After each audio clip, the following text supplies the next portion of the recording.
My talk is going to be about how we use Puppet currently at Twitter. I am currently an SRE, Site Reliability Engineer at Twitter, focusing on search.twitter.com and basically anything that encompasses that. So basically, what this is going to cover for the most part is going to be the processes for the most part that we use around our Puppet code base to make sure that it's as reliable as we can possibly make it and that it works as effectively as it can for us.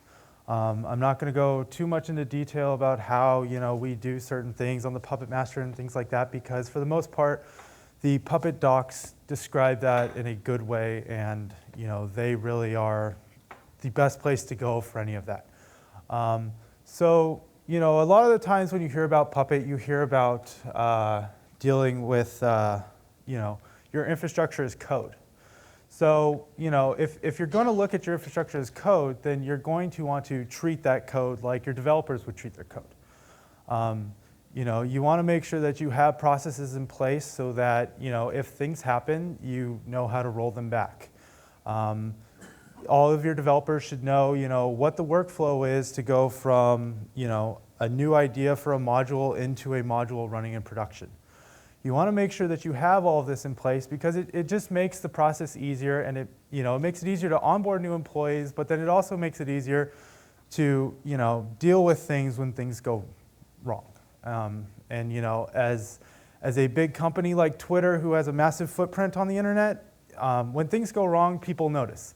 But even in a smaller web shop or a smaller enterprise, when things go wrong, your customers are going to notice, and that's just never a good position that you really want to be in. So bolstering the processes that you work with around your Puppet software will really just make your customers happier and in the end make your life happier.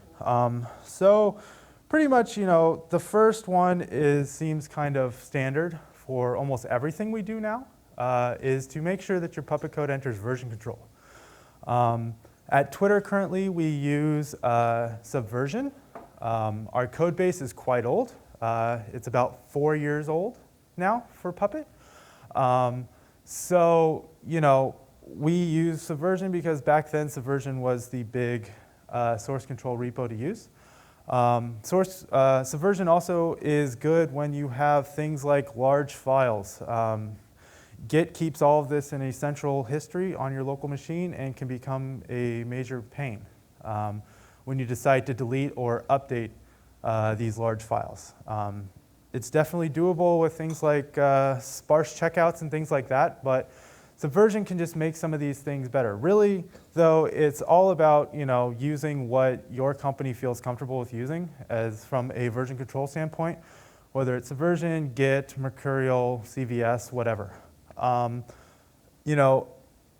Version control is great for having a way to roll back changes, but it's also great in a crisis where something is breaking, because you have a log of who should know the changes that happened and who you should go to figure out how to fix the problem quickly.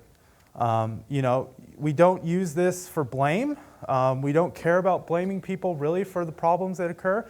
We just simply want to get as much information about the problem as quickly as we can. And if we have something like a Subversion log or a Git log to figure out who is committed recently, we can get those people in, describe the problem, and then they most likely will be able to get us back up and running as quickly as possible. Make sure that version control is kind of the first thing that you do as you roll out your Puppet environment. And even if you already have Puppet out, make sure that it gets in there as soon as possible if it isn't. The next thing that we do is we peer review all of our Puppet code that ends up inside our code base. I definitely make mistakes. I miss $ on variables. I misspell file names from time to time. When staring at a piece of code for an hour while you're writing it, eventually, you just stop. You start missing some of those things. So, if you get a new set of eyes on the code that you're working with, you're much more likely to find the issues in the code and to prevent a possible catastrophic incident when your code gets pushed into master or something like that. We use a tool called Review Board. It basically allows you to take a diff of your code, drop it into Review Board, add a few people who you want to review your code. It'll send them out emails. They can log on. They can look at your code. They can see it, the old version versus the new version, line numbers, syntax highlighting, all of that fun stuff. And then they can do what's called a ship it. And a ship it just basically means I looked at this code. I've verified that I think it looks good, so go ahead and push it through. And it also kind of creates another kind of chain of trust, so to say, in your infrastructure that, you don't just have ops people pushing things into master because they need to get it done. They're pushing the correct thing through to master, to get what really needs to be done for the business. So, that's pretty much peer review, and it can really be effective. And, if you use this inside of your entire company, you also have the possibility of making the developers look bad, because sometimes ops can be a lot more effective at these things than developers can. So the next thing that's usually good to do is to define your style. Style guides are great, just to make your code easier for anyone to really understand it inside your organization. Puppet Labs currently has a great style guide that you can use for the most part right off their website, or if you want to change a couple things, it's great. It's really nice to have a set of modules that all rather look the same, so when you need to go in and figure out how to change something, they all look the same. So you can see, oh, okay, well, this is where I need to change this, and going from what you need to do to getting it done is much quicker when you're able to find things more easily. One thing that we do in all of our repos at Twitter is we have a construct called owners. Owners are basically files inside of these source control repos that basically denote who knows the code the best. It's a single file, comma-separated values of usernames of people who know the code inside that directory. It's not used as like an authoritative, only these people can commit to these repos.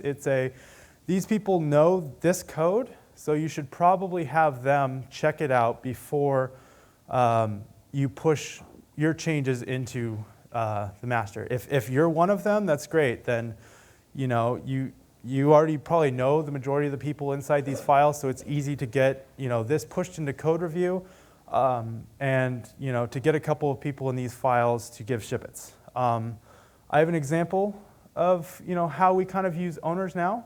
We're still on Puppet 2.7. We're a little slow moving, unfortunately, in our ops at times still. So there's a syntax change between Puppet 2.7 and Puppet 3 where we have to add modules to the, that's actually wrong, that should be source. But basically it should be Puppet : / modules, and then the module name, and then the file name when you're adding a host onto the box. So with owners, an ops guy can go through our entire repo and change this across the entire board with a simple sed command. But then using the owners example, he can then open up a review board with everybody who should know about these changes because he's touched the files that they usually, that they know the best. Open up a review board, say, hey guys, this is going to be open for a week. Everybody who cares should give me a ship-it. If you don't, and I get at least 3 ship-its, I'm going to push this through anyways. So you can at least put this out there so that the people who care about the code that you're changing know that you've changed the code, and you also know that you've contacted the correct people. So a lot of this stuff that I've mentioned so far seems kind of manual, and for the most part I've talked about it in a manual way, but for everything that I've talked about here, you can automate this away so that it's really only a single command or part of a single command will execute multiple of these things. For the peer review steps, we have, they create a set of tools called Git Review, which basically allows you to automatically create the diff, upload it to review board, opens the website for you. So then all you have to do is type in a couple usernames if you don't have anything in the owner's file, and then it will email out and go ahead. For the style guide, you can use something like Puppet Lint, which will look over your code, make sure that the style is consistent with how Puppet likes it. You can tweak it to interact how any of the changes you might have made in your style guide. But this can be added as a hook to your version control system. So before you allow a commit, you make sure that the style looks consistent for the rest of your code base, and it just makes things easier. Again, with owners, you can have a Git hook parse that and send it up through to review board or any other system that you might have. So you kind of easily have a way of determining, who should know about these changes if you just want to send out an email or something like that. And of course, these practices should never be set in stone. If something doesn't work for your org, then change it.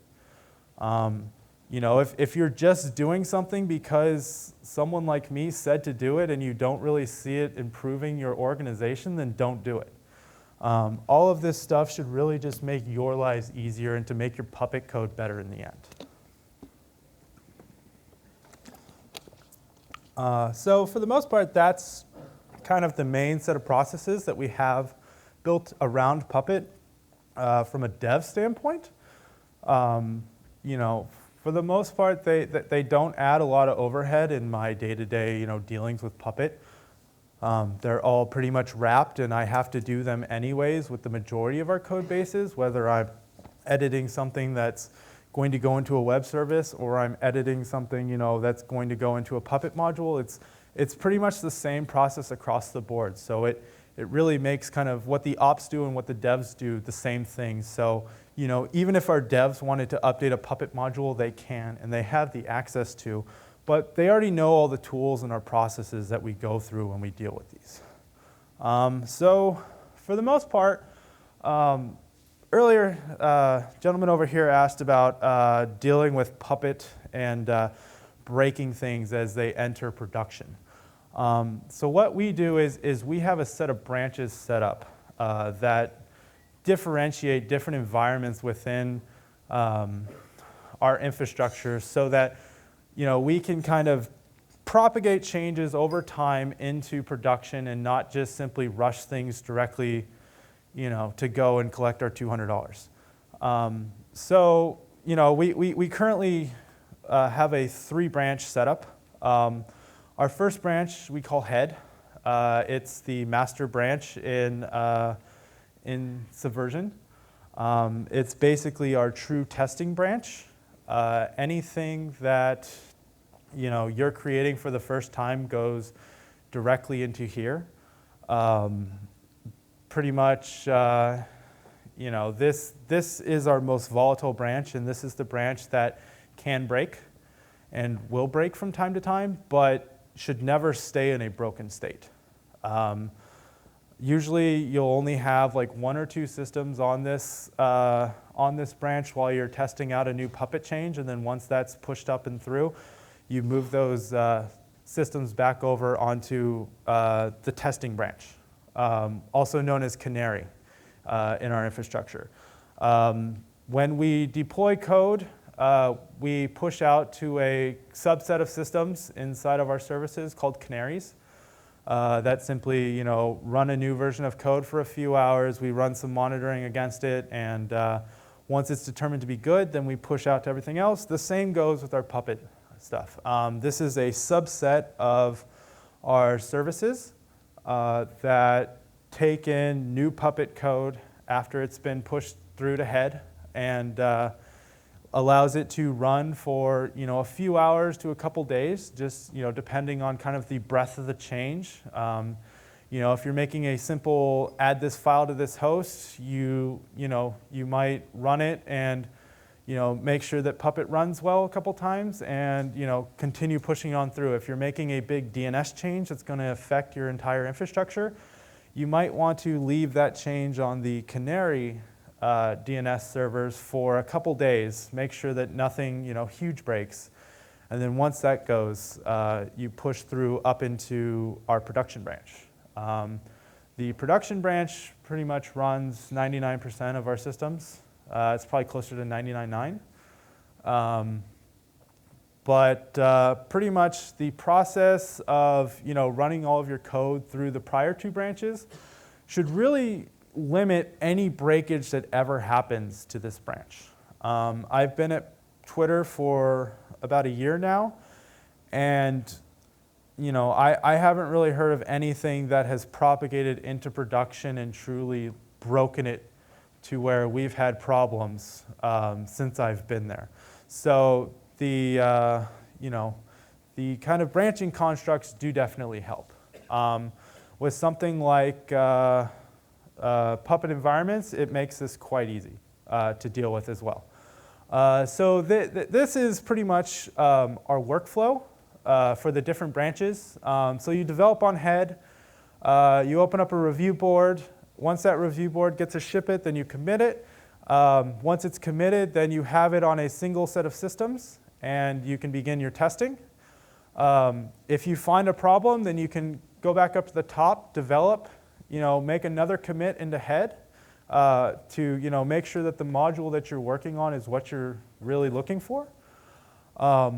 Once you're done with that, we cherry pick commits out of the head branch and up into testing.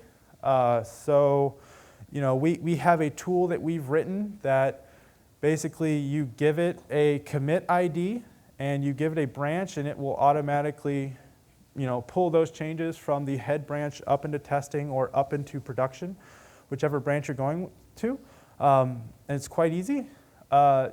Depending on how big of a change it is, you might want to get another review for the change for a broader audience. Again, you'll want to test, and then once it's tested, then you once you get your review board done, then you commit it, and your testing happens, and then once that happens, then you move up into production.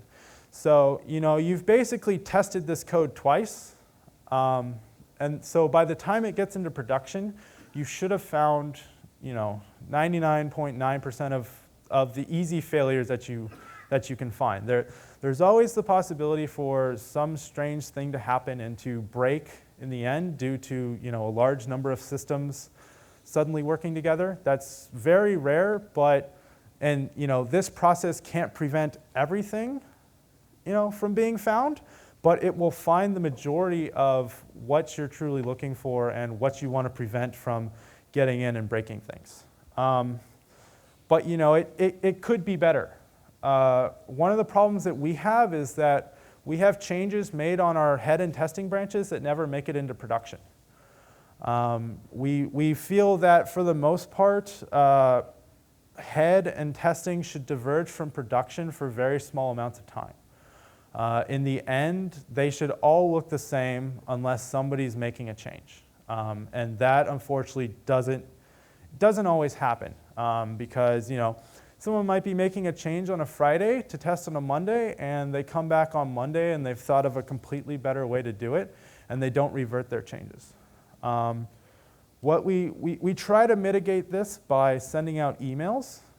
We have a cron job that just simply diffs between head and testing and production, so that hopefully people look at that and figure out what's changed, but it doesn't always work. So it's something that you really kind of have to instill inside of your culture at your org to try to get this working as effectively as possible. So we run Puppet masters. They're pretty standard. So like I mentioned, our code base is old. Our code base is 4 years old. So Puppet environments didn't really. I don't know exactly if they existed back then when we did it. So we have an old process where we actually run 3 Puppet master D processes on every host that we have to deal with the 3 different branches that we use. With Puppet environments, this is much easier, and we will be changing this as we move into Puppet 3, but I just figured I'd mention it here. Each server we deal with about 1,000 to 2,000 Puppet clients on each.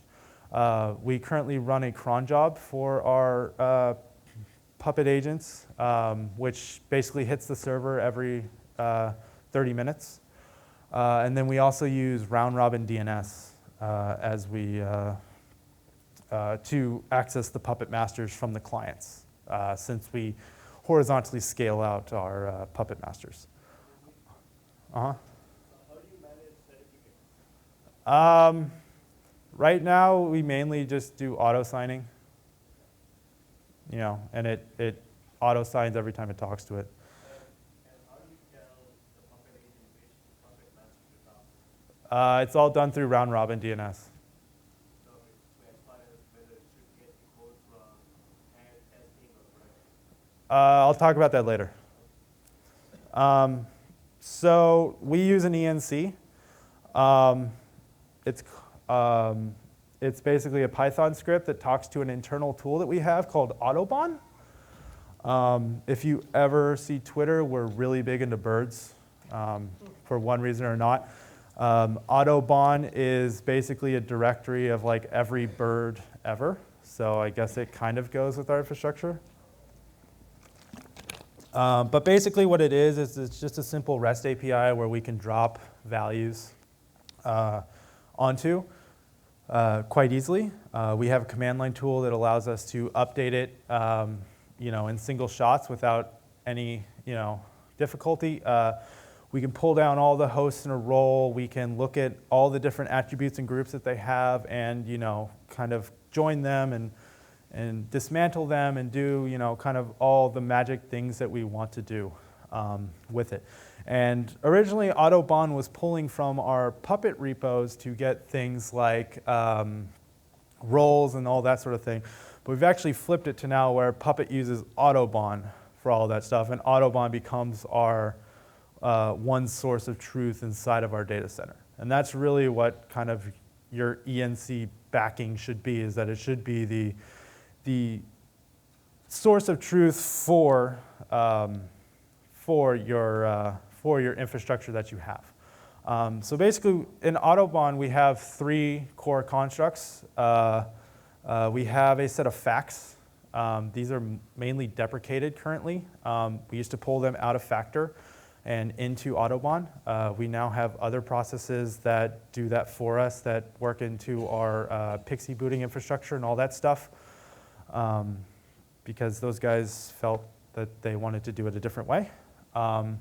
We then have a set of attributes for all the systems. This is basic host information, such as what daemons should be running on this, what web services run on each server, access groups for servers, all that sort of stuff that you might want to know about a system. We have 2 levels of values. We have a server value and a role value. The server value is specific to that server. The role value is propagated through the entire role, so you can set it once across every single server inside the role. And there's also a slight inheritance with attributes where if they're set on the role level and you get something like organic growth, that might happen and you get new servers, those servers will automatically inherit the role level attributes so that you don't have to change those. Those just automatically come in and get propagated out to your host. So it kind of makes it nice because then Puppet will notice these new systems, pick them up, use the role attributes, set them up for you, so then by the time you're ready to use the host, they already have the majority of the configuration that they need on them to run whatever service you're running. And then finally, we have a set of groups. These basically are things like role, the rack that they're in, the cluster that they're a part of.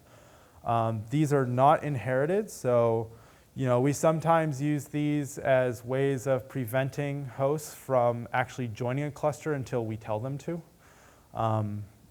So if you suddenly get a new hardware platform and you want to add it to a web cluster, you might want to watch that a little bit more closely than have it suddenly join the group at 2 a.m. in the morning and you find some magical bug in the processor or the JVM running on that processor that causes problems. And these can help us by kind of preventing that from happening. So for the most part, pulling info from our ENC data store is pretty easy. We set up a set of basic methods inside of Puppet that we can use. So to pull in an attribute, you just simply use the attribute method and give it a name and a default value, and it will pull that in when the ENC pulls down all the information, and simply put that into your Puppet manifest. And the same thing happens with the groups. So, if you want to have some if constructs in your Puppet manifest, you can easily, deal with them through the ENC data store, than having to actually, go in and change the Puppet config, or go and click in a browser or something like that, which all of our stuff is easily updatable through a command line or through the REST API as we see fit to deal with it. And basically, the ENC data store is what controls Puppet branch. We have a group on there that simply denotes, this host should be on this branch. And we change that, and we run our we run our client cron job, and it contacts the Puppet master on the proper port, and pulls down the proper code base.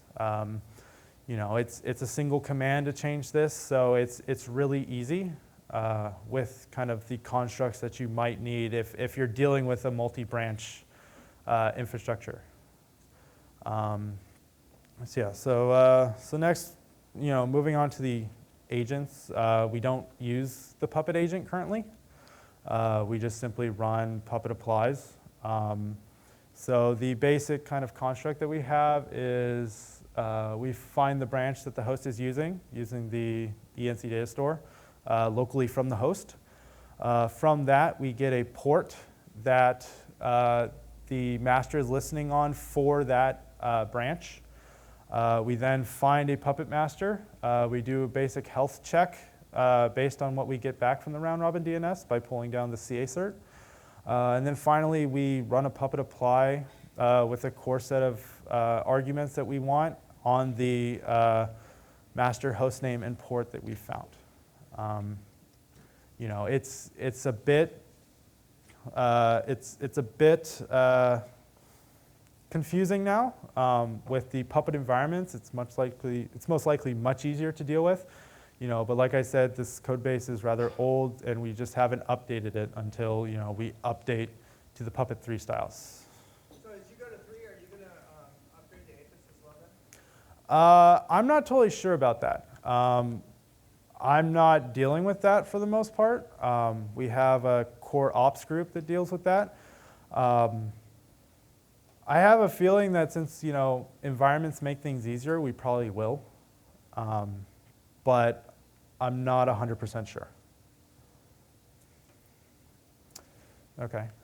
So now I'm just going to kind of give some basic, how we kind of think about modules internally, kind of across the org and across our various groups. So at the core, we have a set of base modules. These modules run on every single host, regardless of what service or role they're in. These deal with things such as what JVM to put on the host, what kernel version to put on the host, all the different reporting tools that our hardware engineering teams might want, setting up all the different little daemons and all that stuff that we have, dealing with LDAP and Kerberos integrations, dealing with the different Yum repos that we have. All of this stuff is constant across everything that we do. So, all of these modules get run regardless of, anything else, and, they're injected onto the nodes by default. A lot of us, we include things like base, which are our base modules, and it just runs them across the board without, any issues. Next, we have team modules. Basically, a team might want to have a special cron job running or injections into MOTD that the entire org doesn't want.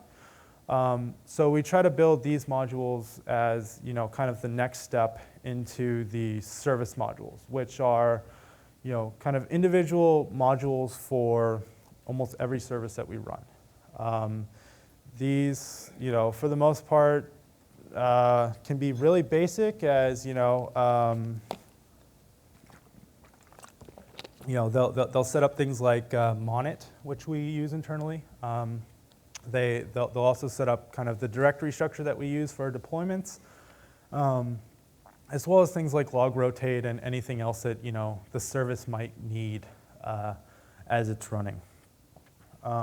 So basically, we create a module for pretty much any system service that we need.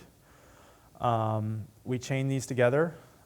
So we try to make it so that if you're using log rotate, why should everybody deal with log rotate? You should just have a module for log rotate that you're able to give it a certain set of criteria, and then from that it should set everything up for you. The search module should not deal with log rotate other than kind of making that call. And then also if you do something often, create a module for it that encompasses all that stuff. We originally have a thing called the monorail, which is our big monolithic Ruby on Rails app. We're moving away from that and onto a bunch of JVM stacks. And basically every single JVM stack that we have, we need the exact same stuff. We need a Monet config for it. We need a set of release directories for it. We need the log rotate stuff set up for it. And then there's some other JVM stats that we add on to it as well. So what we've basically done is that we've created a module around this that everybody across the org can use. It basically is one class that everybody uses. It has a set of defaults that are sane across the org, but if you want to change them, you just change them as you call the class, and then everything gets set up for you regardless of what you're looking for. So then each group doesn't have to go in and know, okay, I need all of this stuff for my presentation or for my service, and to get that done. It's all basically there and easy for them to use and to implement. We also try to build for self-service. We have a DBA team. We deal with a lot of MySQL, and we're doing a lot of NoSQL now. But at times, a developer might just want a database to play with and to try out a new service that they're working on.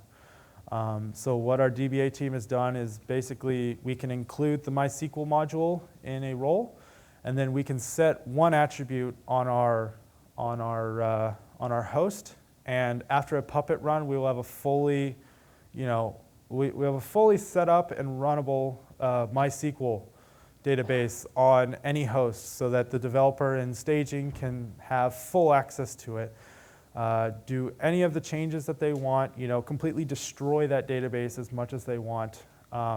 So when their service ends up in production, they have a complete table layout and database structure that they've been able to play with to present to the DBAs and say, here, this is what I'm thinking about. What do you guys think? And then the service has already basically been able to run that, and the DBAs haven't really had to deal with that. They just simply gave us the module to use, and we gave the database for our developers to use, and it didn't really matter that the developers suddenly wanted to change on the database because they had full access. They didn't have to open a ticket and deal with it. They could just deal with all of this on their local system. So if you have kind of this self-service setup for your developers through Puppet, then it makes it a lot easier. Do you guys do anything for in that environment for like test data sets around modules, or do you let the developers do it themselves? For the most part, we just kind of let the developers do it themselves.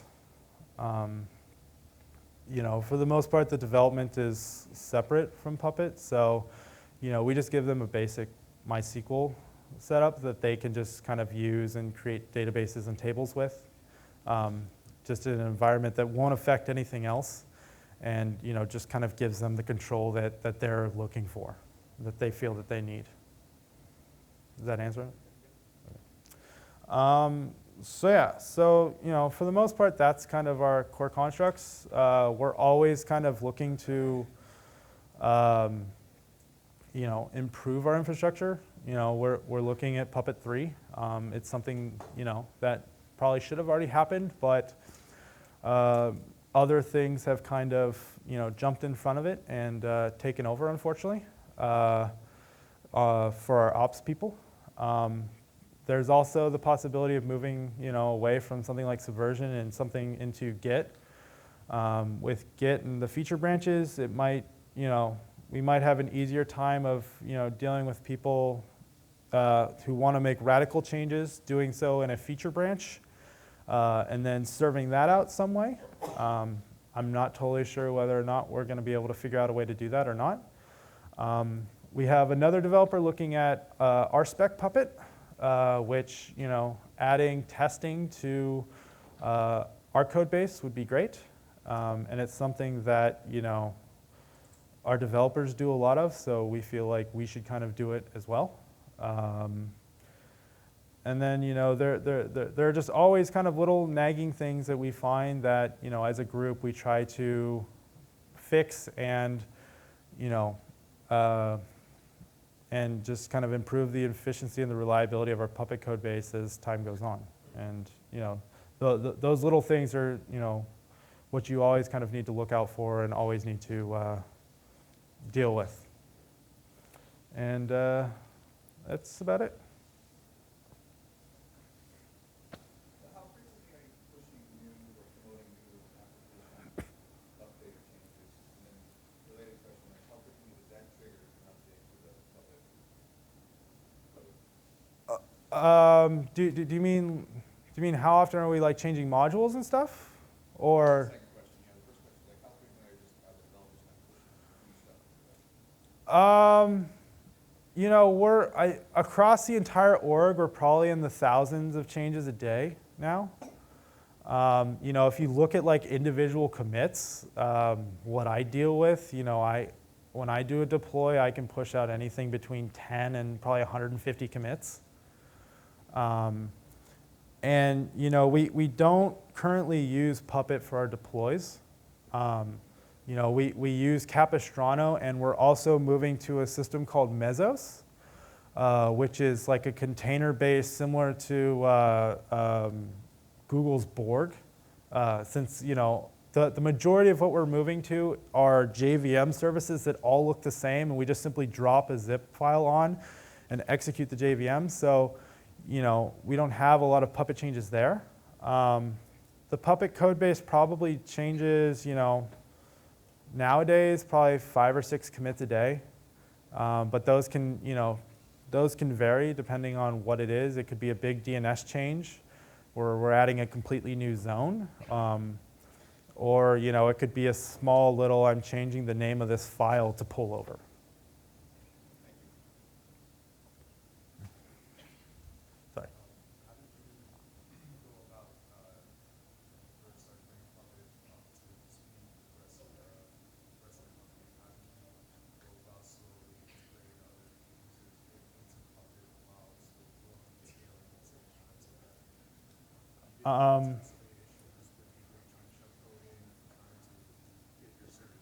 Yeah.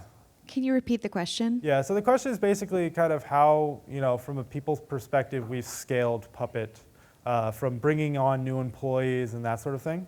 Yeah, like scaling another team in your company.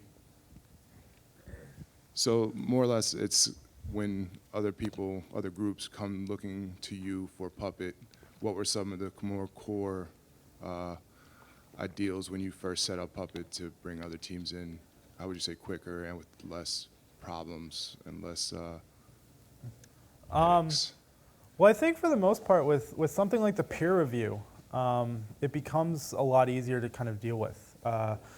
Because you can say, hey, you guys can commit to this, but we just want to make sure that what you guys are committing is what the company as a whole is looking for, in our code base. So it's they can make changes, and then it goes up into review, and then you can just make comments to be like, hey, we changed this like this, and we might break this into a separate class inside this module and things like that. And I think just kind of over time with that kind of structure, people will kind of get up to speed a little bit more quickly.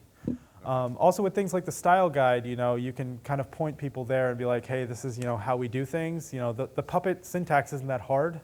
So, you can just kind of, if people kind of have the resources available to them to, see how you're doing things easily, then they're most likely more likely to try it out themselves. Thank you. If you're not using Puppet for deployments, you said, so like the consumer-facing software that we use in Twitter is not anything you use with Puppet? You don't deploy those with Puppet? We control the infrastructure with Puppet. The actual code that we deploy, we use things like Capistrano. And then Mesos has its own construct for package deploys and things like that. And then we're also looking at other ways of deploying the code out from a standard configuration-based code base. And so the kinds of changes you're making on your servers, are they tied in at all with your software releases? So like yeah. if somebody's pushing out a module that needs some security changes, how do you coordinate with the developers or whoever is pushing the application code so that they happen at the same time? Well, for the most part, the SRE org is the group doing the code deploys. Each group is kind of different. So, since we're kind of controlling the Puppet code and the infrastructure, it makes it kind of easier for us to, say, okay, well, this deploy is going out and needs these changes. Well, we're also controlling the Puppet code, so we can stage things in like in head, and then when we deploy, we can then push these up into the testing branch, which goes along with our canaries that our services are using. So as we're testing our software, we can test these Puppet changes as well if they're both needed in concert. And then as we then push out to the greater production level, then we can push up through to the production branch along with the deploy out to the production code. And for the most part, those should get rather in sync. Hi. How have you addressed the auto scaling issue and auto provisioning in the Twitter space? And what solutions have you come up with the speed with which Puppet runs, has to iterate through all of the things that it takes to get Puppet into a specific state? Yeah. So for the most part, we just kind of horizontally scale our masters. We don't do like a CA, central CA or anything like that, as far as I know. We do auto signing of certs. And for the most part of our provisioning step is to, get our Puppet modules onto the systems and running. We actually have a system called Puppet Hammer that our Bootstrap's systems use that basically runs Puppet 3 times during the provision step. We've kind of determined that with some of the dependency conflicts that we have, this kind of 3 run at the beginning can get our Puppet code up into the base modules completely provisioned and completely up and running. And what technology do you use for provisioning? It's all homegrown, but it's all just Pixie with some basic first boot Bash and Python scripts. So you guys aren't in the cloud, or you guys are using dedicated No. infrastructure? You can kind of consider Mesos the cloud, but it doesn't. It's not virtualized, and it doesn't kind of go along with a lot of the constructs that AWS has, or Google Cloud Engine, or OpenStack. We have time for just one more question if there are any more. He's had his hand up for a while. Can you help me pass this back? I'm just curious, how long does it take a change to go through all 3 branches and make it to production? Depends who you know. I don't really say that from a construct of like, you have to grease palms or anything, but, I work in a small, search team, so, I can push something into head. I can open up a review board for testing and production at the same time if it's a small change. I can send them an IM and say, hey guys, can you take a look at this? And they'll usually, within like 5 minutes, take a look and give me a ship it or tell me what I need to fix and all that sort of stuff. One of the fun things is that ops can become an outlier inside of review board because we get things done rather quickly and sometimes the devs can take a little bit longer. So, for the most part, it's between 5 minutes and an hour. But then if it's a big change that's going to affect a large number of systems, it can go up to a week to finally make it into production. It really just kind of depends on the change that you're making and how you've kind of set up the structure. But it can be rather quick, and it really doesn't sit in your way as much as you might think it would be with kind of the 3 branches and all that sort of stuff. All right. Thank you so much, Andrew. Thank you.